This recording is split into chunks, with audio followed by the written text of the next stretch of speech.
இயேசுவே உம்மை வணங்குகிறோம், எம் வாழ்வை உமக்கு அளிக்கின்றோம், உம்மை அன்பு செய்கின்றோம்.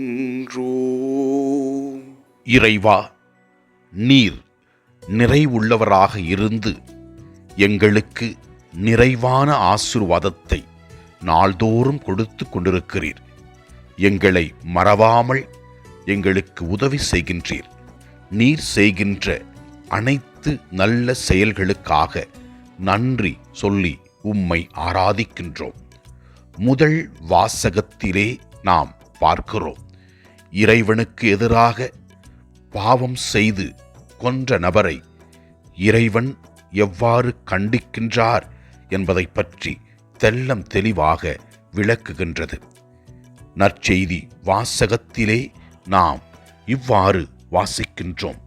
இயேசு இவ்வாறு கூறுகின்றார், நான் உங்களுக்கு சொல்லுகிறேன், உங்கள் பகைவரிடமும் அன்பு கூறுங்கள், உங்களை துன்புறுத்துவோருக்காக இறைவனிடம் வேண்டுங்கள். இப்படி செய்வதால் நீங்கள் விண்ணகத் தந்தையின் மக்கள் ஆவீர்கள் என்று கூறுகின்றார். மேலும் இறைவன் நிறைவுள்ளவராய் இருப்பது போல நாமும் நிறைவுள்ளவர்களாக இருக்க வேண்டும் என்று நமக்கு தெளிவுபடுத்துகின்றது. இறைவன் நம்மை நாள்தோறும் ஆசீர்வதித்துக் கொண்டிருக்கிறார்.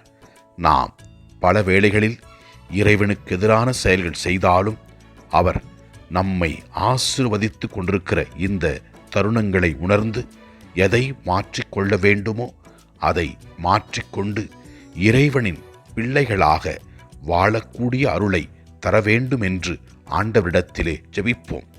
ஆண்டவரே, எங்களை துன்புறுத்துவர்களுக்காக நாங்கள் உம்மிடத்திலே அவர்களை கொண்டு வந்து ஜெபிக்கிறோம். நீர் அவர்களை ஆசீர்வதியும்.